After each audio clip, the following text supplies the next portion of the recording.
business should be sort of come first. All the other stuff is just noise, and we have to deal with it. We have to face it within our own markets. But how do we do business? How do we generate business opportunities for our members, both domestically here in the U.S. and abroad?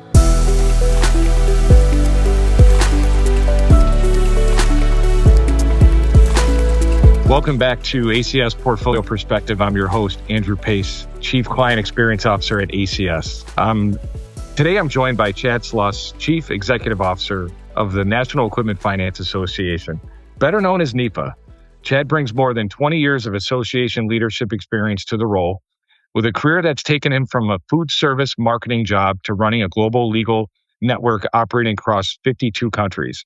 He joined NEFA in 2020, right at the height of the COVID pandemic, and has since led the organization through one of the most turbulent stretches in the equipment finance industry's history. Under his leadership, NEFA's membership has grown from roughly 265 member companies to over 400. Chad, welcome to the ACS Portfolio Perspective. Thanks, Andrew. Happy to be here. Appreciate the invite. Oh, anytime. Chad, what really struck me as I was preparing for this conversation is how nonlinear your path has been. You didn't come up through equipment finance. You did not spend your career inside one association, and yet everything you've done seems to connect in hindsight. I want to start there, not with titles or timelines, but with the thread that runs through your career and shaped how you lead today. So you described your career as falling backwards into things. If you don't mind, could you walk us through the thread that connects Aramark, the State Bar of Michigan, the Michigan Builders Association, and an international legal network operating across 52 countries? I've been fortunate in my career to have really great mentors, number one, and they've steered me in the right direction through all of my different iterations in my career. I started in food service. That wasn't my plan. I was looking to go into just general corporate marketing and did an internship. One started junior year in college for Aramark. Really liked the people, presented a job opportunity for me after I graduated. So I took that job. I was close to moving out of state, but I wanted to stay in state with family and friends here in Michigan. So, that's what led me to Aramark.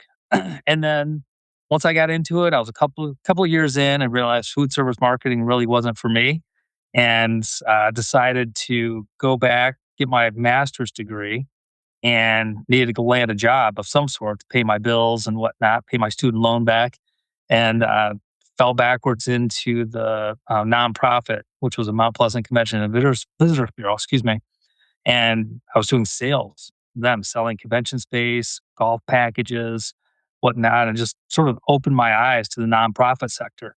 And my executive director there said, if this is what you want to do, the next logical step is mid-level management. And that took me to the State Bar of Michigan, which was sort of night and day, where you had, at the Convention Bureau, you're selling space, and that's how we got our funding, through a local tax that was paid by the hotels and convention center there in Mount Pleasant. Conversely, you go to the State Bar of Michigan, it's a mandatory association. So to practice law in Michigan, you have to have your license through the State Bar. And when I was there, we had about 27,000 members. When I left, we were in the low 30s, 31, 32,000. And it was interesting just going through that exercise, working there. Again, had a great mentor.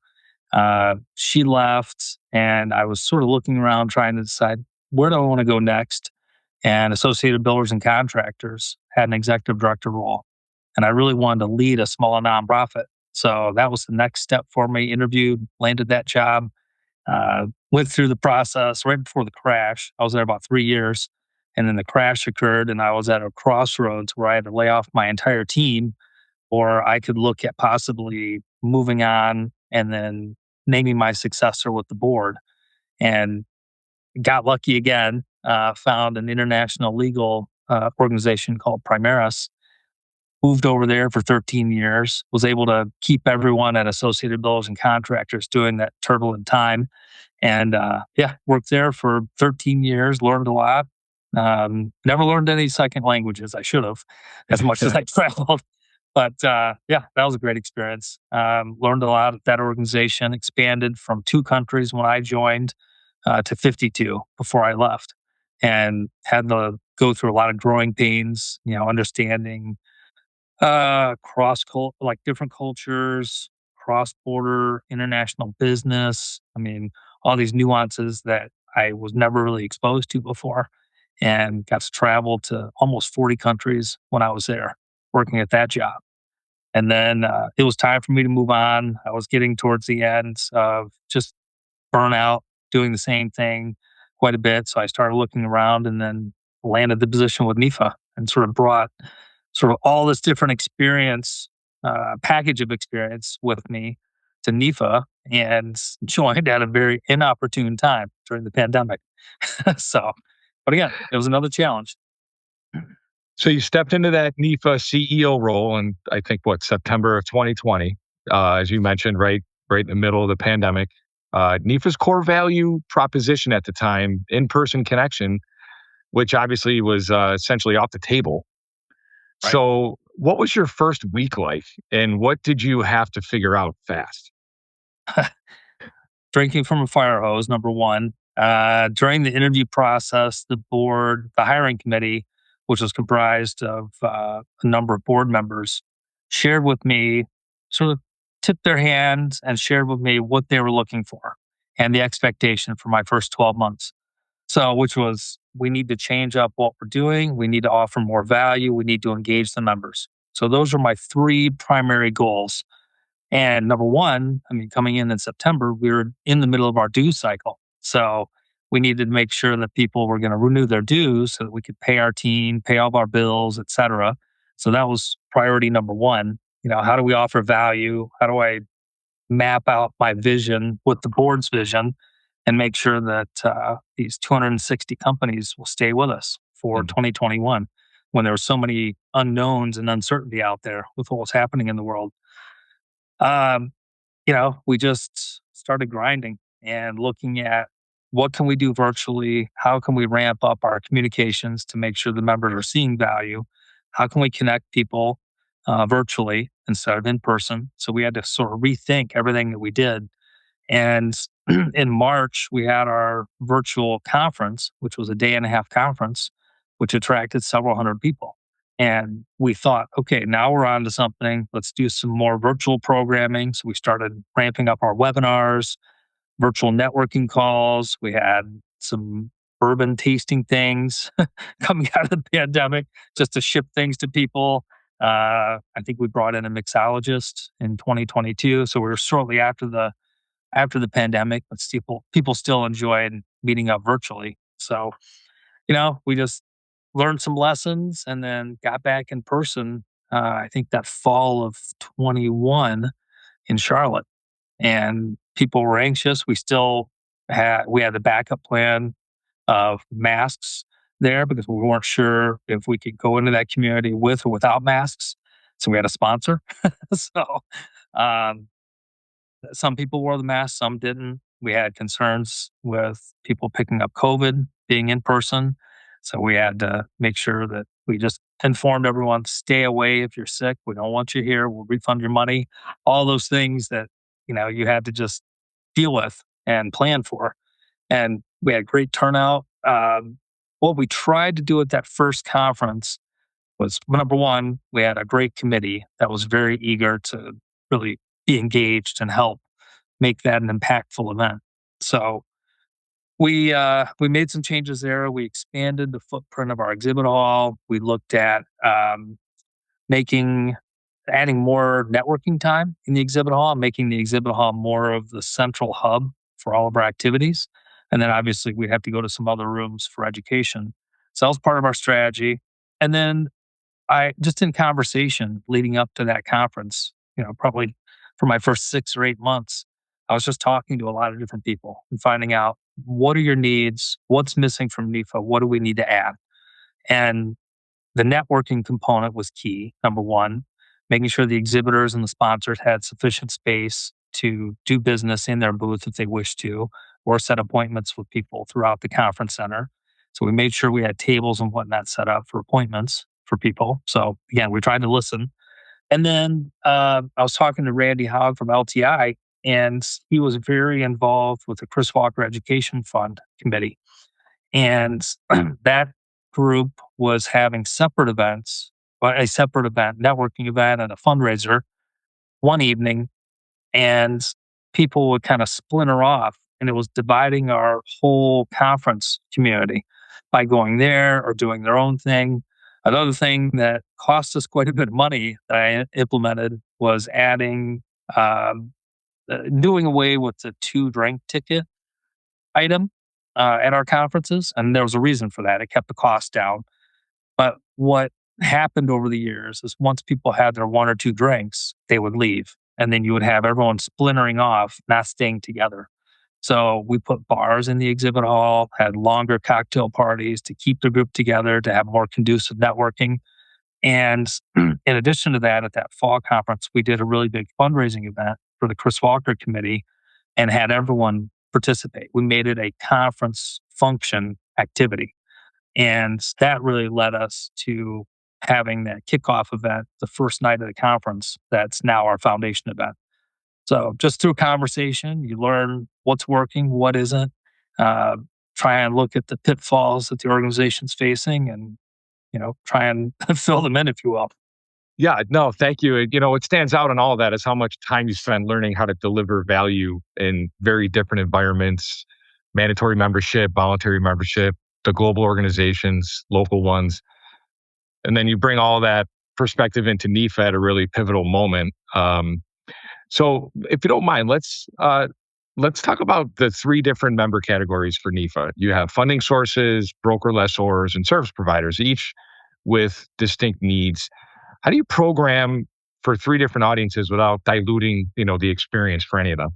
Well, I learned that it's very symbiotic. So we have to make sure that our brokers and broker lessors are showing up and engaged, because our lenders and our funding sources wish for them to be there so they can do business.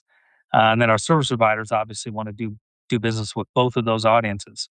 So we've made it one of our critical criteria for our conferences and regional events is to really focus on what can we do to bring out that small independent broker or broker lessor. How do we get them engaged? Because that segment is really the glue that keeps our whole organization together. So we've done programming around specific broker curriculums. We've organized regional events that are really catered to the broker audience, knowing that everyone will learn, obviously, but if we can get that group to show up, then I think everyone else will follow along. So, I mean, that's been one of our critical points. And now that we've hired Skip Wayner as our director of education the last couple of years, we're now seeing that investment in a new team member pay off with new curriculums being developed. We have, over 70 hours of education that we've recorded that's uploaded into our online learning community or LMS system. So that's all free as a member. So people just need to log in and they can watch some conference education. They can look at our most recent webinars and our monthly roundtable knowledge exchange programs. So those take place every month. Again, Skip manages those, brings in outside speakers or members to help facilitate discussions on various topics. So yeah, I mean that's all. We need the education that'll help us educate the younger community within the industry. Those that are entering the industry that might be in their 20s or 30s that need to learn from our more experienced members. So the education will tie all that together, and we have to be thinking about what our organization will look like in 20 years. So I won't be here probably in 20 years, but someone else will. We need to make sure that that next generation is ready to take the reins from our member companies and make sure they see value in NEFA. Otherwise, we won't be in business. Right. And as much as NEFA is about conferences and community, it's ultimately a window into what's happening in equipment finance day to day. Your members are seeing things in real time that the rest of the market has not caught up to yet. Let's talk about what those signals look like right now and what you're hearing from the field. So you described equipment finance as being on the tip of the economy, always seeing shifts in business sentiment before they show up in broader indicators. What are your members telling you right now about deal flow, credit conditions, and equipment demand? I think the demand is out there from what I'm hearing. It's just people have to work harder to get the business owners to move forward with deals. I mean, there's a lot of activity. There's been pinned up demand for a number of years with the economic climate. I mean, coming to this organization, this industry in 2020, I thought the pandemic would be the biggest challenge, but we've had these economic cycles and, international, we've had global issues, we've had wars that we've dealt with over the last 6 years, dealing with one now that's impacting the industry, just with flow of equipment and products to build the equipment. So I think overall, I think the economy is holding its own, generally speaking. Uh, from what I'm hearing from members, there are certain sectors that are doing quite well, and there's some that are a little bit slower. But again, that's with any economic climate. You're going to have sort of this bell curve where things are up and down, which is normal, especially with what's happening in the what I was hoping would happen with the new administration that came in. We would see more business focus, and regulation might subside a bit with the current administration. And what I didn't expect to see happen was all the geopolitical issues pop up. That is what it is. I mean, we can't sidestep it. That's just the nature of what's happening out there. So we just have to deal with those things as best as we can and control the things that we can control as an industry. But yeah, when I came into this industry, several longstanding members shared with me that this industry is on the tip of either, a really booming economy or a downturn. And I've seen that firsthand in my 6 years. So things start slowing down and our members start getting anxious. I get calls all the time. What's happening? What are you hearing out there? So I try and keep a pulse on what's happening, not with just what our members are doing, but talking with my counterparts at ELFA and other organizations, just to keep a pulse on what's happening within their membership as well. Sure. And your spring conference featured an economist who was cautiously bullish on the U.S. market, citing strong investment activity, notably the AI build out as a significant economic driver. What were some of his key takeaways, and how did the room react to that? I think he had overall pretty good news for us that the economy was holding its own, mainly due to a lot of AI investment. So that's certainly helped the U.S. economy. One of his biggest concerns was the population, and we might see in the next 2 years the first time that we have a population decline in our history.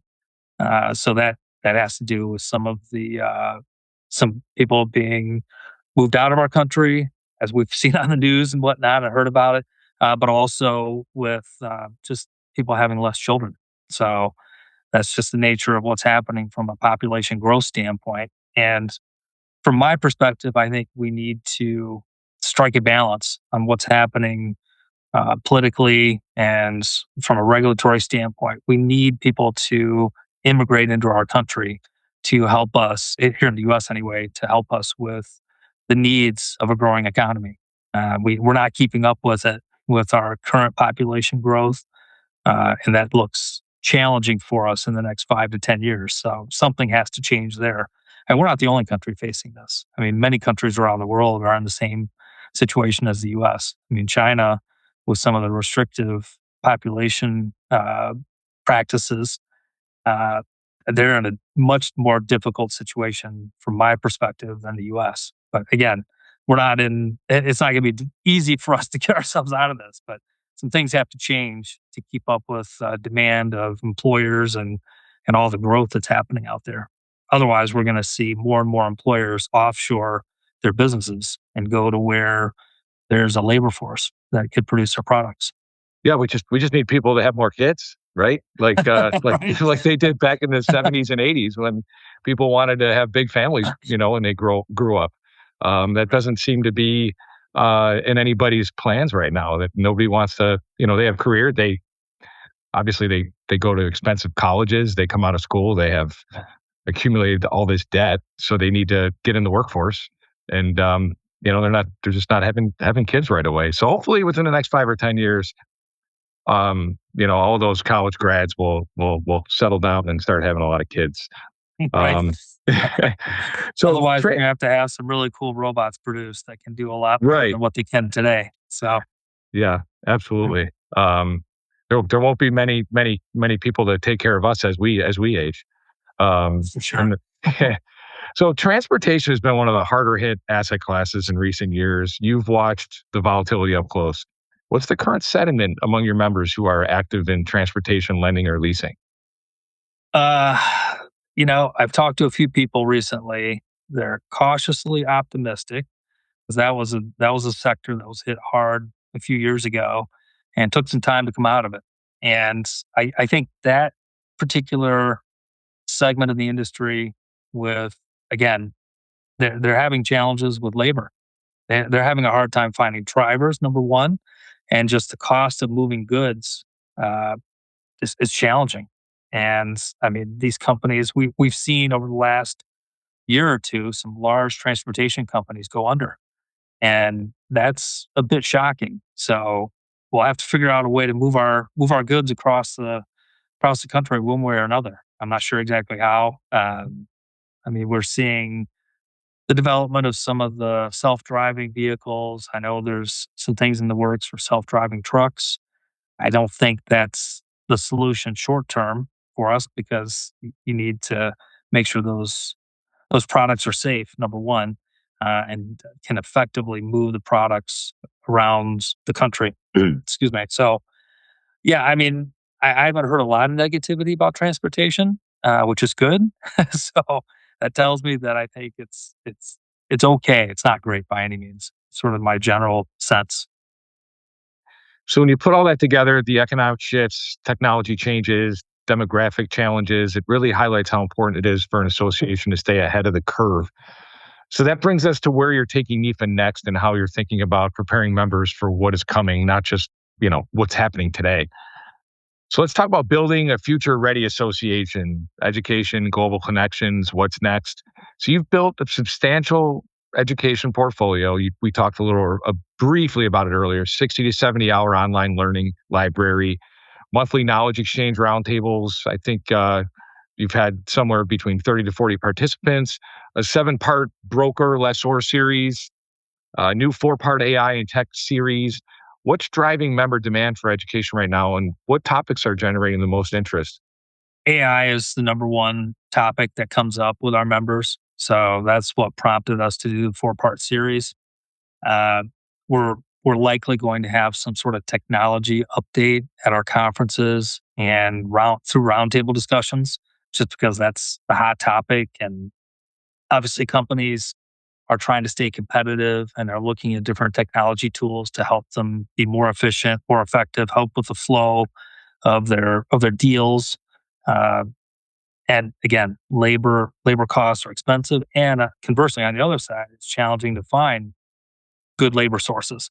So I think those are just challenges that not only our industry is facing, but across the world for that matter. I mean, we're just seeing it out there everywhere. Um, I'm encouraged by what our sister organization is doing, ELFA, and with the CLFP, trying to go down into universities to draw people into our industry. So I think that's a really great incentive or a great initiative, I should say, that's underway, and I think that can get us a lot of traction. Because honestly, 6, 7 years ago, I didn't know anything about this industry, so I was blown away how large it is. Number one, and the opportunities, and it all makes sense once you get into it. Like, oh, it makes perfect sense why a company would not pay all that cash on the front end for a piece of equipment and why they lease it. So, and then all the ancillary companies that are involved in the industry. So, I think as an organization, we need to continue to look ahead and try and anticipate what our members are going to be facing from challenges and then also opportunities out in the marketplace. And we, as an organization and the industry for that matter, need to be on the front end of those things and really educating our members on what the opportunities may look like. We should be looking at other industries out there to see what they're doing. I mean, I've been told that this industry has always been a little slow to move and change. So I think there's some lessons there that we should be looking at perhaps other industries that are more cutting edge and maybe meet someplace in the middle. So, Yeah, and just maybe not be averse to change, but embrace it and just look at the opportunities out there because that may help our businesses, our member companies grow significantly and expand their services. for sure. So you convene a CEO roundtable every 6 months with counterpart associations from Australia, New Zealand, the UK, and continental Europe. Most people in the audience don't think of equipment finance as a globally connected industry. Can you change that perception for us? What are you learning from your international peers that's applicable here in the US? Yeah, and I have to mention Canada because Michael Rote with the CFLA is the person that really organizes this call every 6 months.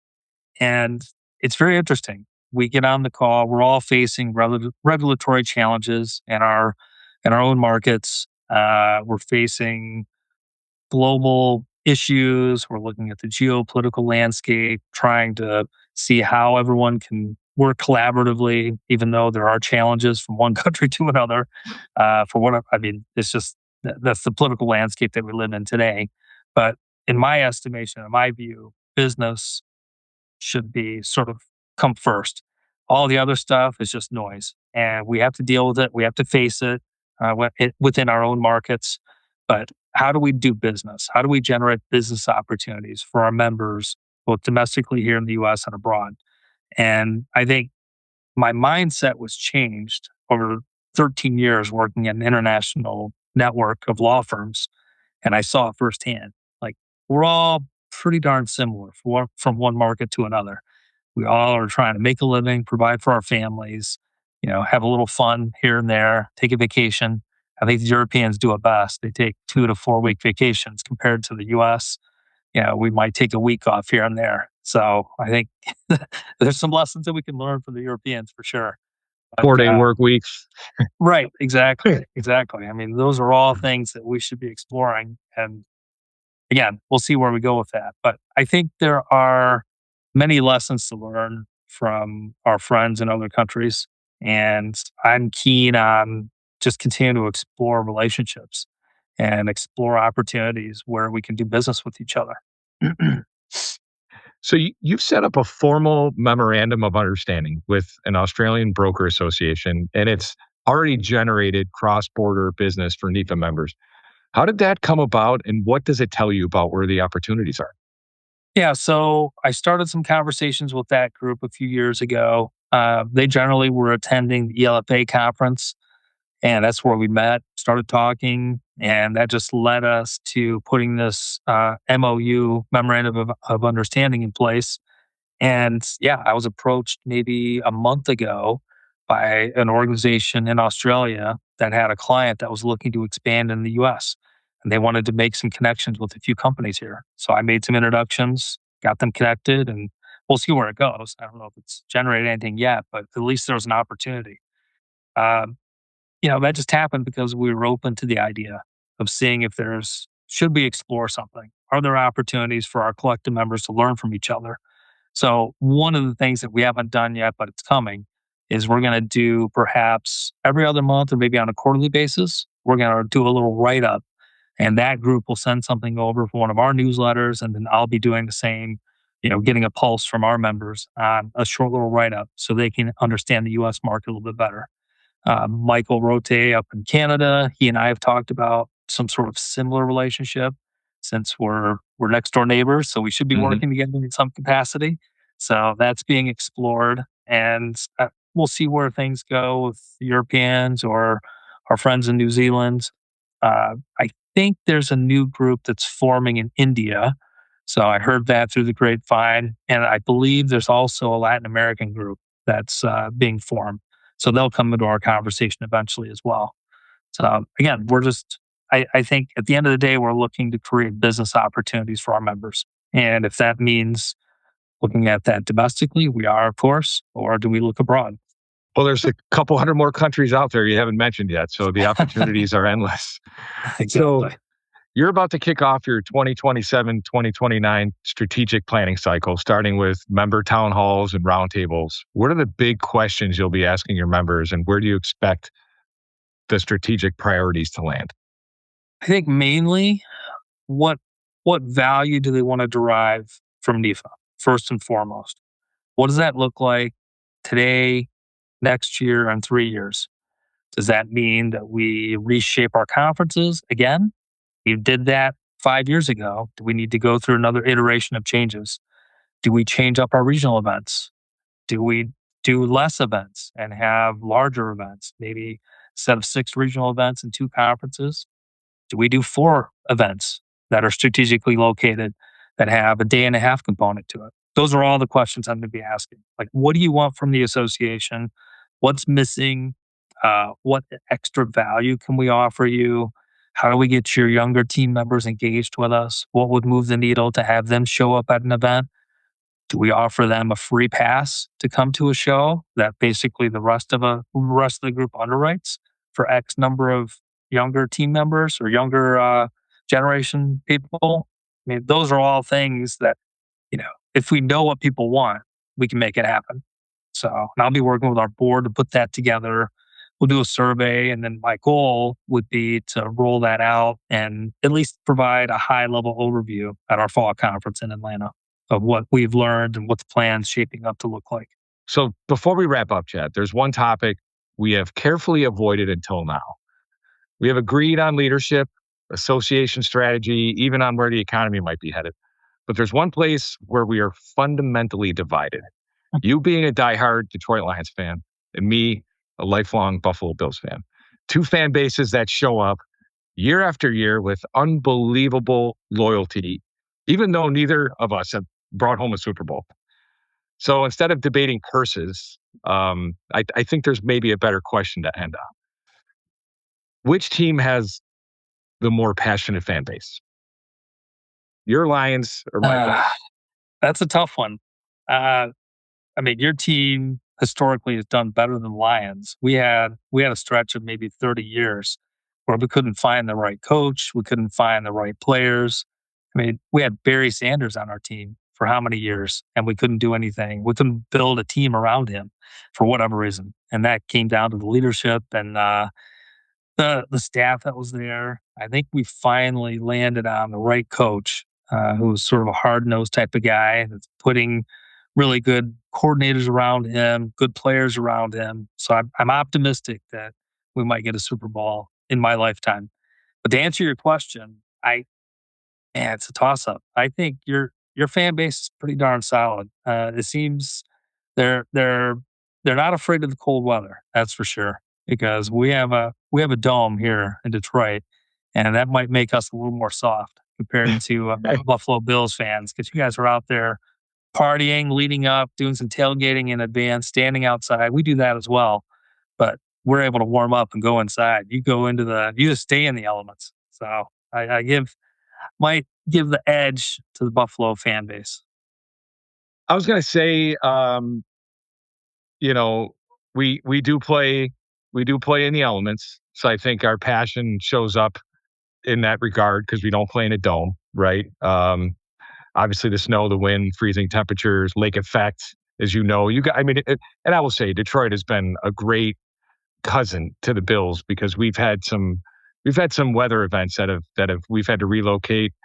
Detroit's almost like a second home for the Bills. We've had plenty of home games in Detroit. You guys were great hosts, and we're so grateful for that, relationship that we have with you guys. And we're lucky we're not in the same division or conference, and hopefully, one day we'll face off against each other in the Super Bowl, and at least one of us will be happy. I mean, I'll be upset if the Bills lose, but I'll be happy for all my friends like yourself that are Lions fans, that they finally won one. But I yeah, think you basically we mentioned. both got there to a Super Yes, Bowl. yeah. That Yeah, I couldn't mean, we complain too got there much. 4 in a row back in the '90s, but I was a young teenager and didn't have season tickets, and I wasn't as invested. Um, but you mentioned tailgating for Lions. I think maybe the one advantage we have is our stadium is in the suburbs, so there's plenty of land, a lot of parking, which allows us to not only tailgate for hours, but we can tailgate for days before the game with RVs. You spend the night after the game, you go home the day after. So yeah, I think I would agree. I think we have the slight edge. Although you guys you've had Barry Sanders, you've had Calvin Johnson, Chris Spielman. You guys have had some outstanding players, just never seemed to, put it all together. But yeah, I've always had a soft spot for Lions fans and that franchise. That's Ralph Wilson, our founder of the Bills, is from Detroit. And so I kind of feel like we're somewhat related, but yeah, I think both fan bases are passionate. You guys showed up all those years when you knew you were pretty much out of it. Although some fans would show up and hide their identity with wearing paper bags. I will say for the 17 years we didn't make the playoffs, there was probably some fans there wearing paper bags or that weren't proud to be a Bills fan during that time period. But or to stay warm. Right. Well, I'm going to tell you, I've been to some road games. I've been to Indianapolis, Lucas Oil. I'm going to say that, I when the conditions are at their worst, in Buffalo, it's usually when our crowd gets the loudest. But as I get older, and I understand the appeal of watching the games indoors every once in a while, it's kind of refreshing, and my tolerance for the cold has definitely gone down. I would much. I was kind of the opinion that we should have had it done, but because I'd like to use it for more than just 10 or 11 games a year.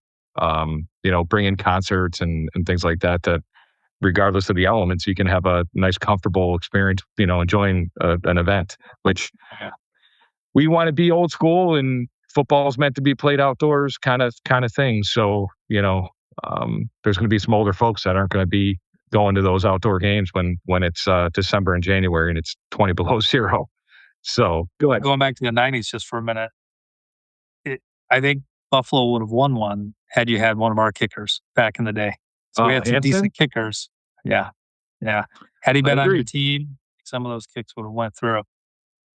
Hanson was automatic. Yeah. Although Norwood was good for us in the regular season, he just missed the most important kick of his life, and that set in motion, I think, 4 straight. We may have won another 1 or 2 after that if we win that first one.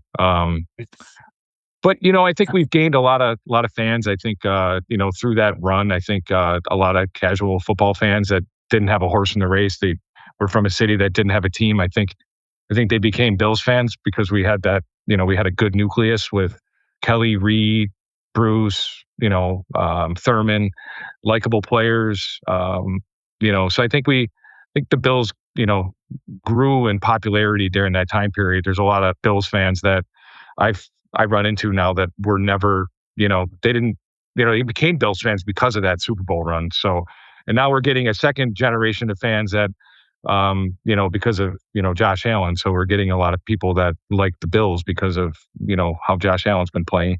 So we've been pretty fortunate to have that. And obviously you guys getting Dan Campbell and Goff, and, you guys have, Amon-Ra St. Brown and your defense, Hutchinson, you were probably an injury or 2 away from winning it a year or 2 ago.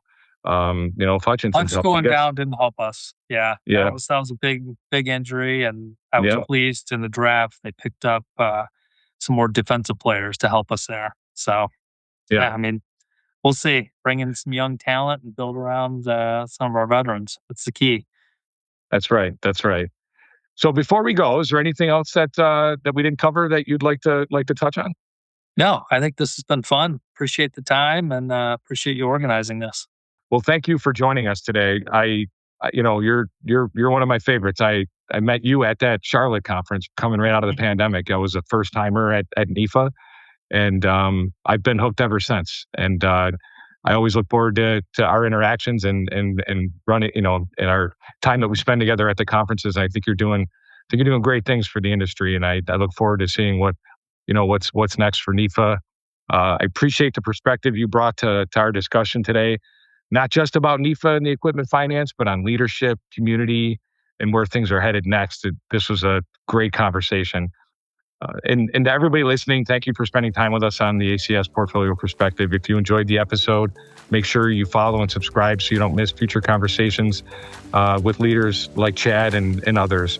And we'll see you next time.